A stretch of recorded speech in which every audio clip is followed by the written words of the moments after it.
A paz de Cristo, sejam bem-vindos à nossa aula. Hoje, na nossa quarta lição, cujo título é Pedro, a Epístola da Esperança. Logo, então, trabalharemos partes da Epístola de Pedro e como, então, é proposto pelo autor, o pastor Walter Brunelli, trabalharemos a esperança na Epístola Petrina. Como é bem interessante esse tema da esperança em Pedro.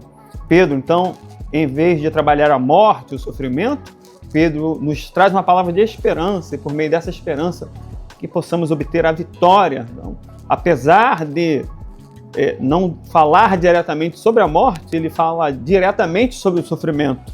E, claro, o sofrimento que pode causar a morte e os demais problemas. A Epístola de Pedro, então, tem essa palavra-chave. 1 Pedro trabalha a esperança com uma das palavras-chave. No primeiro tópico, o autor, então, apresenta a esperança dos salvos. Qual é a base da esperança cristã? Os pilares do próprio cristianismo está na eleição, presciência, santificação, obediência e salvação.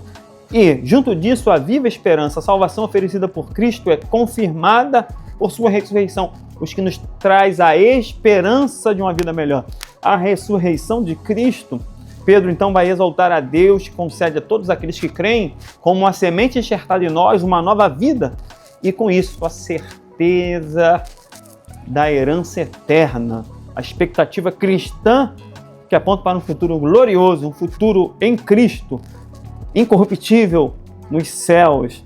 A esperança então comprovada e confirmada, a esperança da volta de Cristo, a esperança da vida nele. Como Cristo ressuscitou, temos a esperança da ressurreição. A verdadeira esperança vai produzir alegria, Romanos 12:12, mas não exclui o sofrimento, enquanto projeta em nós, a partir de Pedro, nesse sofrimento enfrentado, a esperança da certeza de que Deus vai fazer alguma coisa por nós. Pedro reafirma que as aflições são parte desse processo e comprovam, então, a autenticidade da fé, tornando, então, uma fé que é provada como o ouro é provado, que passa pelo fogo, refinado. 1 Pedro 1,7. As provações são passageiras, mas a nossa esperança em Cristo é de uma promessa eterna, de vida nele, como diz 1 Pedro 1,9.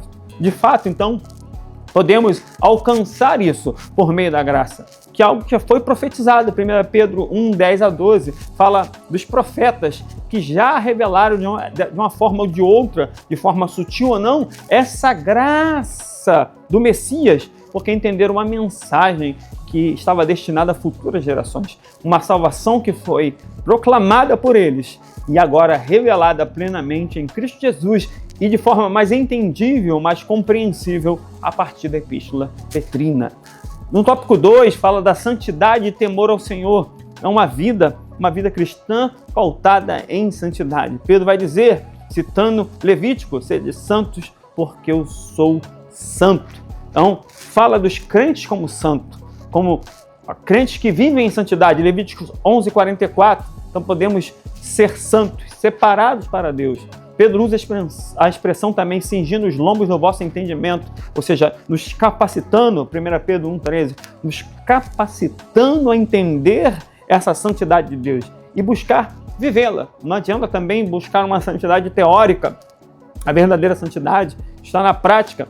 Os filhos de Deus são obedientes e obediência resulta de uma transformação pessoal. O temor de Deus. Então, para que haja santificação, é necessário temer e obedecer a Deus, o temor do Senhor e a redenção do sangue de Cristo. 1 Pedro 1:17. Então, Deus nos julgará, ou julgará aqueles que são parciais, exigindo de nós uma vida de extrema obediência e santidade. Uma realidade cristã possível. É possível estar santificado? Sim, é possível, porque o resgate foi feito. Nós, então, não temos que lutar contra a carne e o sangue, nós precisamos, então, entender o que Pedro vai dizer. O resgate em Cristo foi feito. Alotrótete, no grego, 1 Pedro 1:18, resgatar mediante pagamento. Qual o pagamento? O sangue de Cristo Jesus, que nos purificou de todo o pecado. O Cordeiro já morreu. O sangue do Cordeiro já foi aspergido sobre nós. Podemos então, por meio desse Cordeiro, por meio do temor a Deus, alcançar a santidade por meio do sangue de Cristo, entendendo o processo de salvação. De fato, O autor continua falando sobre isso a partir do terceiro tópico, que trabalha a identidade do povo de Deus. Quem somos nós no mundo espiritual? Como somos reconhecidos nesse mundo espiritual? Na sequência, Pedro então enfatiza 3 virtudes cardinais: fé, esperança e amor. 1 Pedro 1, 21, 22, destacando a regeneração pela palavra de Deus ao chamado da santidade. 1 Pedro 1, 23 ao 2, 3. Então temos uma seção que trabalha a questão da santidade. E a edificação dos crentes. O crente que está como santo, ele pode ser uma pedra viva, já que Cristo é a pedra angular. 1 Pedro 2, 4 a 10. Então, formamos um edifício espiritual, uma casa espiritual para a morada do próprio Deus vivo. Somos um povo marcado, então, pela santidade e a obediência ao amor de Cristo. A obediência marca a nossa conduta e nos conduz a um amor fraterno e sincero. 1 Pedro 1, 22. Precisamos, então, externar esse amor por meio da obediência à verdade. Isso é um resultado da regeneração pela palavra de Deus, da semente incorruptível. É como nesse terreno do velho homem fosse enxertada ou plantada a semente da vida eterna, que precisa crescer e multiplicar e florescer. Um nascimento, então, natural é descartado. E Pedro, então, abarca de forma sutil um novo nascimento, um nascimento espiritual por meio da palavra de Deus. Uma vida, então, que requer santidade e obediência por meio da palavra e do temor do Senhor. Um povo, então, edificado em Cristo, que é a pedra angular e, ao mesmo tempo, o fundamento, porque sobre essa pedra, isto é, Cristo, a igreja é fundamentada. E aí somos um edifício espiritual para a morada de Deus. Somos o templo de Deus em conjunto, como todos. Cada um de nós, como pedras que formam uma estrutura, uma casa, que possamos, então, sermos achados dessa forma para sermos firmados na presença de Deus. Por fim, podemos entender que Pedro também trabalha outra metáfora. Então, temos a metáfora de um povo separado por meio da santificação. Temos agora a metáfora de um povo que não é mais um prédio fixo, mas é um peregrino, é um estrangeiro. Pedro, então, vai nos ensinar, 1 Pedro 2,11, que somos peregrinos e estrangeiros. Isso me lembra interessantemente daquele livro, O Peregrino, um clássico da literatura cristã, de John Bunyan, na Inglaterra. Então, somos peregrinos, estamos em movimentos. Peregrino aqui não é apenas uma pessoa que sai de um lugar ao outro, mas também pode ser um peregrino residente. Como Abraão era peregrino, mas era residente em Canaã. Ou seja, ele não era dali, mas viveu muito tempo ali. Nós não somos do mundo, mas estamos por um longo tempo nesse mundo. Mas em qualquer momento podemos sair em direção ao nosso destino, a nossa pátria, o reino dos céus. Pedro, então, exorta agora. Pedro vai nos exortar à renúncia dos prazeres carnais e de tudo que pode nos prender aqui, porque o nosso tesouro não consiste em estar apenas nesse mundo. O nosso tesouro consiste em estar em Cristo e no mundo de Cristo. Isto é, preciso então voltar, estar com os pés nessa terra como peregrino, mas meus olhos fitados aos céus, os olhos olhando firmemente aos céus, como Abraão olhou com os pés na terra de Canaã, mas os olhos nos céus, nas estrelas. Eu preciso olhar para o futuro, olhar para o reino de Deus que será implantado. O conceito de peregrinação enfatiza algo que é transitório. Então, uma existência transitória e uma necessidade de viver em fidelidade à verdadeira pátria. Hebreus 13:14, Filipenses 3:20, a nossa pátria, nossa cidade, que Deus é o verdadeiro construtor, está nos céus. Pedro exorta a renúncia dos desejos carnais que guerreiam contra a nossa alma.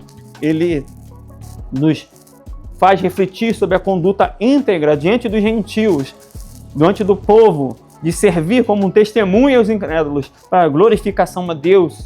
1 Pedro 2,12. Então, Pedro vai nos ensinar sobre a submissão às autoridades, sobre o olhar ao futuro, da renúncia e da busca daquilo que é futuro. Pedro vai nos ensinar a entender que estamos nessa terra e precisamos, então, nos submeter às autoridades espirituais. 1 Pedro 2, 13, 14. Como Romanos 13, 1 a 7 fala, mas olhar para o futuro como peregrinos. Peregrinos no sentido de guerra do hebraico, de ser residente, mas não ter isso como uma pátria final, como a cidade final, mas sabendo que em qualquer momento estamos de passagem nesse mundo, até pela transitoriedade da vida ou pela busca do Senhor. Pedro nos ensina a, mesmo estando sendo injustiçados, manter a integridade e entender os pilares da vida cristã, que são 5. A eleição na Bíblia está ligada à escolha divina, mas podemos dizer que não num sentido aleatório, Deus escolheu por algo assim, autocrático, mas é a nossa eleição a partir de Cristo, por meio da presciência de Deus, Deus ver em Cristo a nossa aceitação para uma vida de santificação, obediência e, como resultado dessa semente divina plantada em nós, a salvação eterna. Que Deus possa nos abençoar, que possamos, amado aluno, amado ouvinte, adquira sua revista, categoricamente com Pedro, os pilares da fé cristã, para obter uma tão segura, firme e esperançosa salvação. Que Deus te abençoe. Até a próxima aula.